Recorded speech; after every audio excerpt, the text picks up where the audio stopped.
rahmating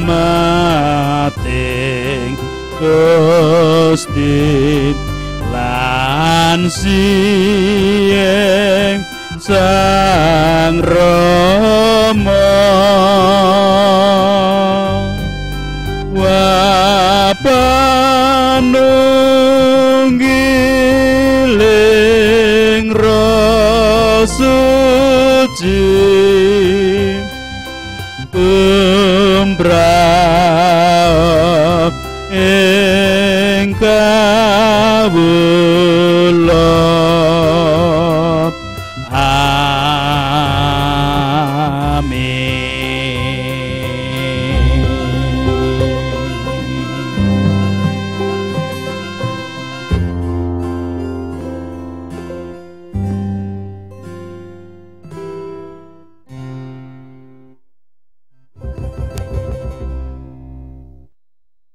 Wilujeng enjang pepanggihan malih wonten ing dinten Cemuah 3 Desember 2021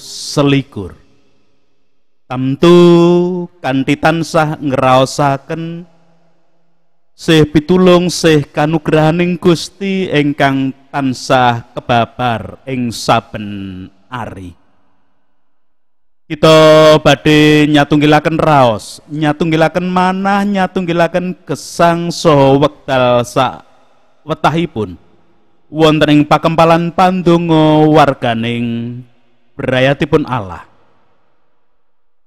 Langkung rumiyin kita meratelaken pengaken ingkang mekaten. Pitulungan kita menika pinangkanipun namung saking Sang Yehuwa Allah ingkang nitahaken langit kalian bumi. Pramila sih rahmat lan tentrem rahayu ingkang saking Allah Rama kita lan Gusti Yesus Kristus wontena ing panjenengan sadaya. Amin. Umbrah ing kawula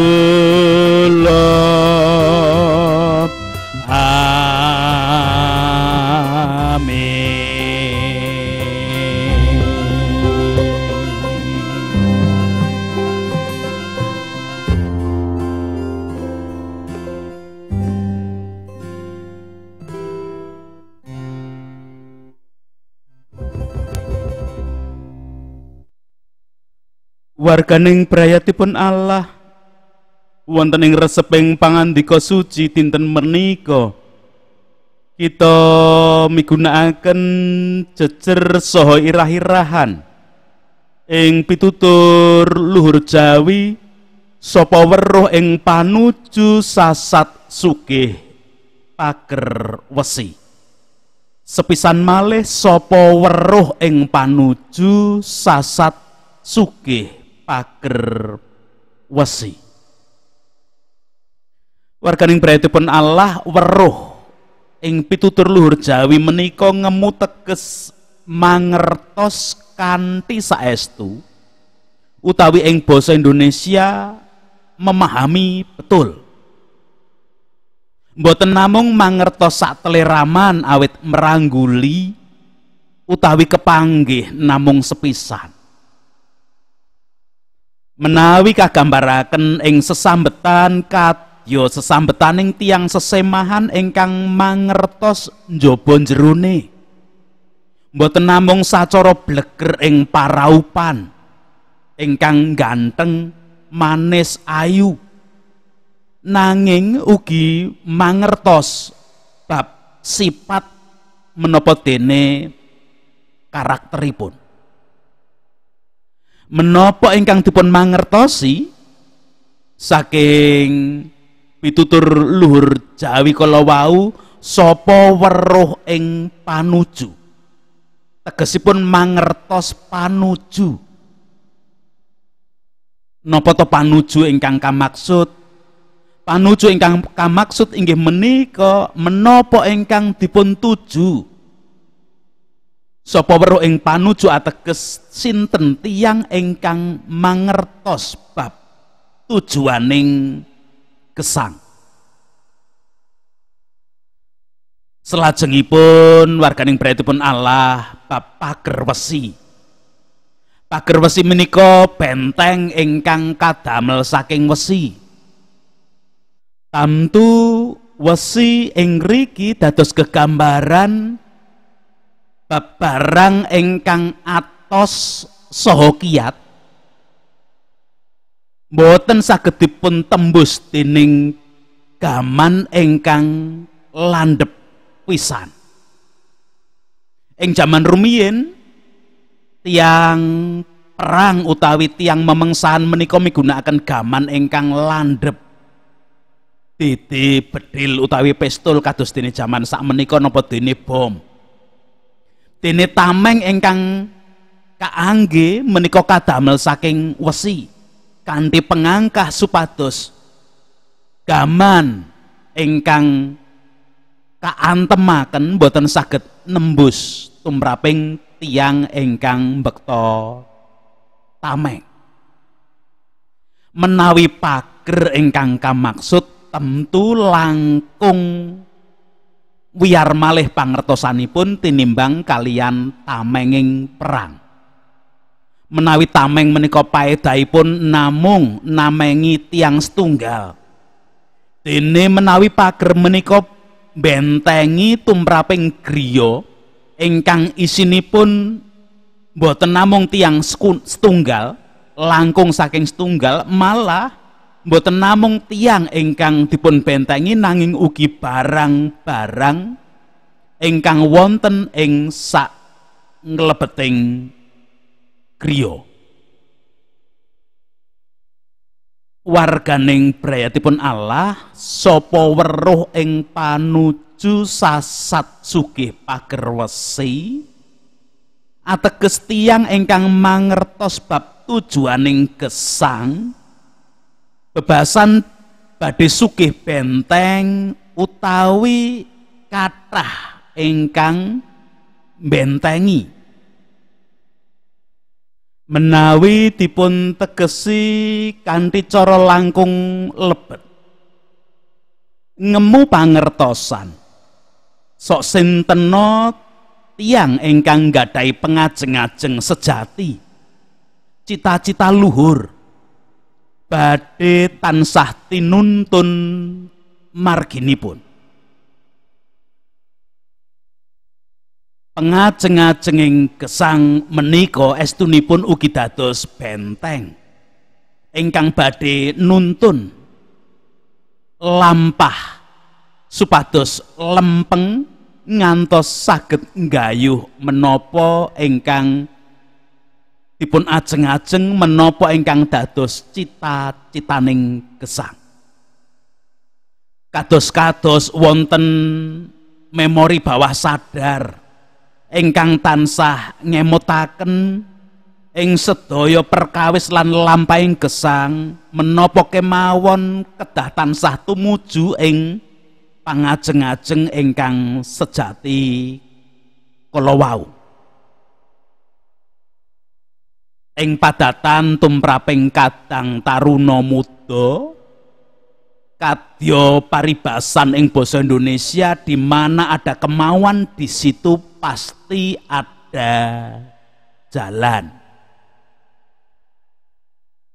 Warganing brayatipun Allah, menawi ing reseping pangandika suci kala wingi kita sinau dumateng Rasul Paulus ingkang mujudaken sikep rila lamun ketaman nora getun lamun kelangan, awit anggenipun munjeraken gesang dumateng Gusti Allah. Dinten menika kita badhe nglajengaken pasinaon kita dumateng Rasul Paulus ing perkawis weruh ing panuju sasat sugih pager wesi. Nglajengaken waosan kala wingi leksionari kaping kalih dinten menika neksekaken bab Rasul Paulus ingkang weruh ing panuju sasat sugih pager wesi. Monggo langkung rumiyin sesarengan maos mirengaken migatosaken saha ngraos-ngraosaken waosan kitab suci dinten menika. Seratipun Rasul Paulus ingkang katujuaken dumateng pasamuan ing Filipi bab setunggal dinten menika ayat 18b ngantos dumugi 26 migunakaken kitab suci Jawa taun 1990 sekawan mekaten pratelanipun. Aku bakal tetep bungah sebab aku ngerti yen aku bakal kaluaran mergo pandongamu lan mergo pitulungane Roh Gusti Yesus Kristus. Sing dak sesuwun lan dak udiya kuwi supaya aja nganti gagal enggonku nglakoni kewajibanku. Malah samangsa-mangsa luwih-luwih saiki aku kaparingono kekendelan supaya aku bisa ngluhurake Sang Kristus ana ing badanku dadiya aku urip utawa mati. Sebab urip kuwi kanggone aku kagem Sang Kristus, dene yen mati kuwi dak anggep kabegjan. Nanging yen srana uripku aku bisa nindakake pegawean sing luwih akeh paedahe. Aku banjur ora ngerti endi sing arep dak pilih. Aku ketarik dening loro-lorone pisan. Aku kepengen banget kapundhut lan tetunggilan karo Sang Kristus kuwi sing becik dhewe. Ewa semono kanggo kapentinganmu luwih becik yen aku tetep urip. Bab iki aku yakin kuwi sebabe aku ngerti yen aku durung arep mati. Aku bakal isih tetep tetunggalan karo kowe kabeh mbiyantu undhaking percayamu marang Gusti lan kabungahanmu. Mulane besok samangsa aku ana ing antaramu meneh, kowe bakal bisa saya kuat percayamu ana ing Sang Kristus Yesus. Mekaten paseksen serat Filipi setunggal ayat 18b ngantos dumugi 26.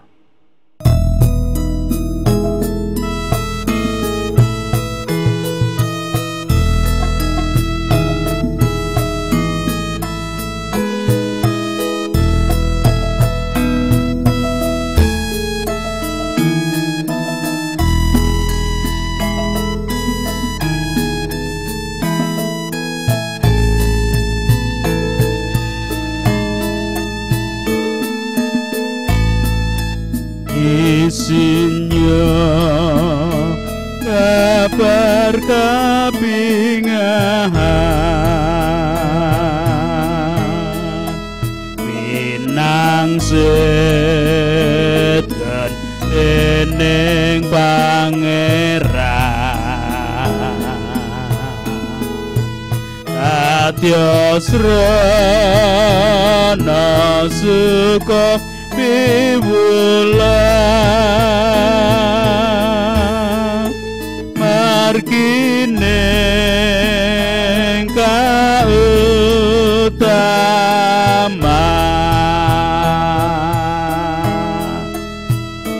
dimen tiang pitados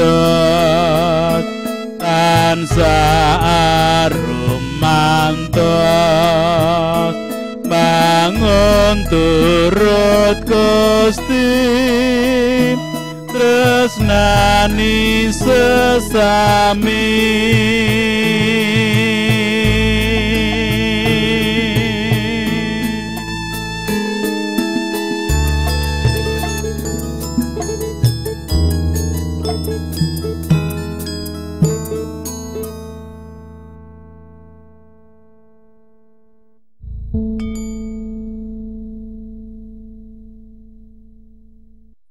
warganing brayatipun Allah langkung rumiyin ngajak wangsul ngantepaken pasinaon ing reseping pangandika kala wingi bab Rasul Paulus ingkang saged mujudaken sikep rila lamun ketaman ora getun lamun kelangan. Sikep menika kawujudaken dening Rasul Paulus awit anggenipun munjeraken gesang dumateng Gusti Allah. Munjeraken gesang ing ngriki ateges pancen Rasul Paulus kanthi sengaja sumadya mujudaken menapa kemawon ingkang kalampah ing gesangipun, menapa kemawon ingkang saweg kapikiraken, menapa kemawon ingkang karaosaken, menapa kemawon ingkang dados sikepipun namung tumuju ing Gusti Allah. Rasul Paulus kanthi sengaja mboten purun ngalihaken utawi ngewahi pusating gesangipun kejawi namung wonten ing Gusti Allah. Malah senadyan dipun iming-imingi perkawis kadonyan ingkang sacara kajasmanen langkung nengsemaken, senadyan dipun piloro kanthi dipun sesah, dipun kunjara supados purun ngewahi punjering gesangipun. Rasul Paulus mboten purun keslamur, menapa malih kok lajeng sengaja noleh dumateng perkawis-perkawis ingkang kaantemaken saha mempengaruhi gesangipun. Kok saged nggih? Kenging menapa nggih kok saged? Napa ingkang damel Rasul Paulus tetep kekah pilih tujuaning gesangipun namung tumuju ing Gusti Allah? Awit Rasul Paulus migunakaken pengalamaning gesangipun minangka pasinaon ingkang ati. Warganing prayatipun Allah kita sedaya mangertosi sakderengipun dados rasulipun Gusti Kristus. Paulus ingkang taksih nama Saulus menika tiyang ingkang nguya-uya saha kepengin mbesmi pendherekipun Gusti Kristus Yesus. Perkawis menika saged kalampah awit wekdal semanten punjering gesangipun Saulus menika ngugemi agami Yahudi kanthi saestu. Ing wekdal semanten Saulus rumaos pilih panguwaos ing gesang menika dipun gadahi dening tiang-tiang winasis saha para pangarsaning imam. Nanging saksampunipun dipun ketingali dening Gusti Yesus ing setunggaling margi tumuju ing Damsyik, Saulus dipun sadaraken bilih estunipun wonten panguwaos ingkang linangkung aji ingkang saweg ngetingali piyambakipun saha ndamel paningalipun wuta. Langkung saking perkawis menika Saulus ngraosaken malih bab panguwaosing Gusti Kristus Yesus ingkang ngatingali nalika dipun ngendikani bilih piyambakipun kedah mlebet ing kitha wonten ing ngrika badhe wonten tiyang ingkang nuntun ngantos Saulus saged ningali malih lajeng namanipun kaewahan dados Paulus. Perkawis menika sansaya ngewahi Rasul Paulus bab tujuaning gesang. Saking ingkang swau pokoke sing paling hebat kuwi agama Yahudi ngalami ewah-ewahan dados Gusti Kristus ingkang kagungan panguwaos ing jagat lan ing swarga. Mila gesangipun lajeng namung kaginakaken kangge nggelar Injil suci. Inggih menika Injil ingkang isi warta kawilujengan ingkang katindakaken dening Gusti Kristus Yesus. Warganing brayatipun Allah, tujuaning gesang Rasul Paulus dumateng Gusti Kristus menika ingkang lajeng damel piyambakipun weruh ing panuju sasat sugih pager wesi ugi. Pratelan keyakinanipun Rasul Paulus inggih menika kados ingkang kapratelakaken ing ayat 18b lan 19 kula ambali mekaten. Aku bakal tetep bungah sebab aku ngerti yen aku bakal kaluaran mergo pandungamu lan mergo pitulungane Rohe Gusti Yesus Kristus. Ing saklebeting pakunjaran Rasul Paulus tetep mitadosi bab panunggiling rohipun Gusti Kristus ingkang mengkoni jagat lan swarga kala wau. Malah Rasul Paulus rumaos kaantepaken lumantar panyengkuyung pandunganing pasamuan ingkang wonten ing kitha Filipi. Tujuaning gesangipun ingkang namung kangge ngluraken Gusti Yesus dados pager wesi ingkang bentengi saha tansah nuntun ngemotaken supados Rasul Paulus nggayuh ampun ngantos gagal anggenipun ndederek dumateng Gusti Allah lumantar panuntune Gusti Kristus Yesus. Mila pratelan panyuwunipun ing ayat 2 dipun pratelaken mekaten, sing dak sesuwun lan dak udi ya kuwi supaya aja nganti gagal enggonku nglakoni kewajibanku. Malah samangsa-mangsa luwih-luwih saiki aku kaparingana kekendelan supaya aku bisa ngluhurake Sang Kristus ana ing badanku dadi aku urip utawa mati. Warganing brayatipun Allah, sesantining gesangipun Rasul Paulus kados kapratelan wonten ing ayat 21 mekaten. Sebab urip kuwi kanggone aku kagem Sang Kristus, dene yen mati kuwi tak anggap kabegjan. Sesanti menika kados kekidunganipun para kaneman jaman kula taksih sekolah bab teologia rumiyin ingkang meratelaken kekidungan mekaten. Hidupku bukannya aku lagi, tapi Yesus dalamku. Hidupku bukannya aku lagi, tapi Yesus dalamku. Yesus hidup, Yesus hidup dalamku. Hidupku bukannya aku lagi, tapi Yesus dalamku.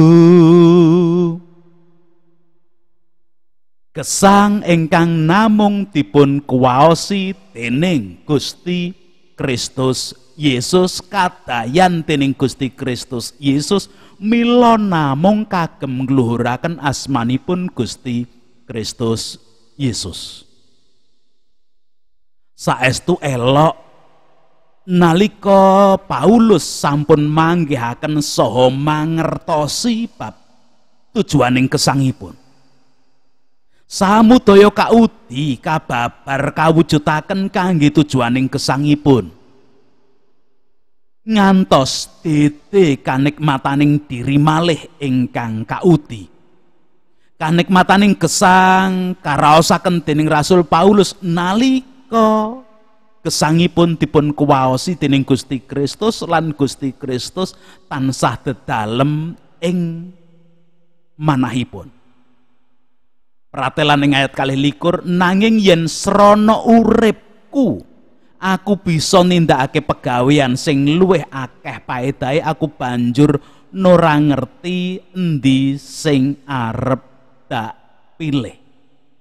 Menawi dipun lajengaken Rasul Paulus janipun milih ndang mati ndang nderek Gusti Kristus niku tentrem rahayu tumraping Rasul Paulus.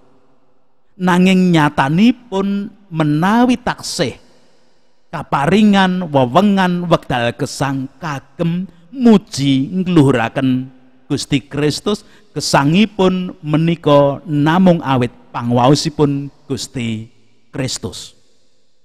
Perkawis ingkang mekaten kados ingkang sineksenan wonten ing ayat 23 dumugi 26 waosan dinten menika. Rasul Paulus tetep nindakaken peladosan mbabar pawartos ing Injil. Malah menawi taksih kawenganan wekdal saged pepanggihan malih kalian pasamuan ing Filipi. Saged nyataken pasamuan ngantepaken kapitadosaning pasamuan boten namung ing Filipi nanging ugi pasamuan sanes kalebet kula lan panjenengan warganing brayatipun Allah jaman samangke. Awit kita sedaya menika kawangun saking pakaryanipun Gusti Kristus. Warganing brayatipun Allah kegilutan ingkang pantes kita angkat lajeng saben dinten kita kula lan panjenengan bekta ing gesang saben hari nggih menika kados pundi tumrap kula lan panjenengan. Kita menika rak tiyang pitados, kita menika rak para pendherekipun Gusti Kristus ingkang sampun kadadosaken warganing brayatipun Allah. Napa to ingkang dados tujuaning gesang kita? Menapa inggih trep saha pantes menawi sebutan kita warganing brayatipun Allah kok tujuaning gesang taksih kendel saha mandheg ing perkawis-perkawis kadonyan. Menapa nggih pantes minangka warganing brayatipun Allah kok tujuaning gesang mung perkara kasugihan, bondo donya, derajat pangkat, ketenaran lan sapiturutipun samudaya ingkang wonten ing donya jagat raya ingkang winates mangke ing wekdalipun sedaya sirna. Tamtu ingkang saged paring panjawab pantes napa mbotenipun nggih saben pribadi tumrap dirinipun piyambak. Menawi taksih kepareng matur prayogi monggo sami ningali saha mawas diri lajeng sinau saha nulat dumateng Rasul Paulus. Reseping pangandika suci dinten menika namung saged dados sarana ingkang mbiyantoni anggen kita mawas diri lajeng nemtokaken diri aku arep nulat kepengin kaya Rasul Paulus napa mboten. Aku kepengin peratelan kaya Rasul Paulus, hidupku bukannya aku lagi tetapi Yesus dalamku. Yesus hidup dalamku. Nopo kita taksih apunjer ing perkawis-perkawis gesang kadonyan ingkang dados tujuaning gesang kita. Lan rahayu saben tiyang ingkang saged nemtokaken tujuaning gesang awit mangertosi kanthi saestu lan dados pager wesi ingkang nuntun mitulungi ngirit nggayuh ing katentreman sejati. Amin. Sakmenika kita sesarengan ndedonga matur nuwun duh Gusti Allah dinten menika kawula katuntun kaemutaken dening Rasul Paulus pilih gesang kawula menika tumuju dumateng kalanggengan sejati lan kawula sampun kawilujengaken kalanting karimat dening Gusti Kristus. Mila monggo napa kemawon gesang kawula namung Gusti Kristus. Malah senadyan kawula ngraosaken winatesing gesang panandanging raga, gesang kawula namung ing Sang Kristus. Ngajak anak-anak gesang ing Sang Kristus paduka jumeneng. Bangsa lan negari tetep kaaturaken ing sedaya kawontenan awit kawula minangka warganing brayatipun Allah ngraosaken gesang ing Sang Kristus nyuwunaken berkah kangge kesaenan tentrem rahayuning bangsa negari menika. Kalebet karukunan ingkang kedah kawangun sesarengan wonten ing Sang Kristus kemawon kalampahanipun. Para pemimpin wakil rakyat tokoh masyarakat tokoh agama sedaya komponening bangsa negari tetep minangka ing sih katresnan paduka. Nyuwun pangapunten dosa-dosa ingkang sumelip, nyuwunaken pangapunten dosa-dosaning para pemimpin wakil rakyat tokoh masyarakat tokoh agama napa dene sedaya komponening bangsa lan negari. Wonten ing dalem asma Tuhan Gusti Kristus kawula ndedonga. Amin. Monggo sami nglajengaken lampah gesang kanthi tansah manggihaken pilih tujuan gesang kita menika tentrem rahayu ing Sang Kristus mila gesang kita kagem Gusti Kristus. Nampi berkahipun.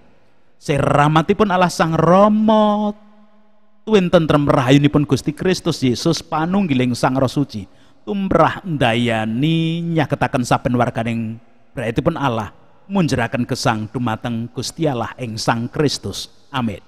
Yang lesah sinung libur nyoto karono wasaning Sang Sabda wewategan minda utama wah kekahing pracaya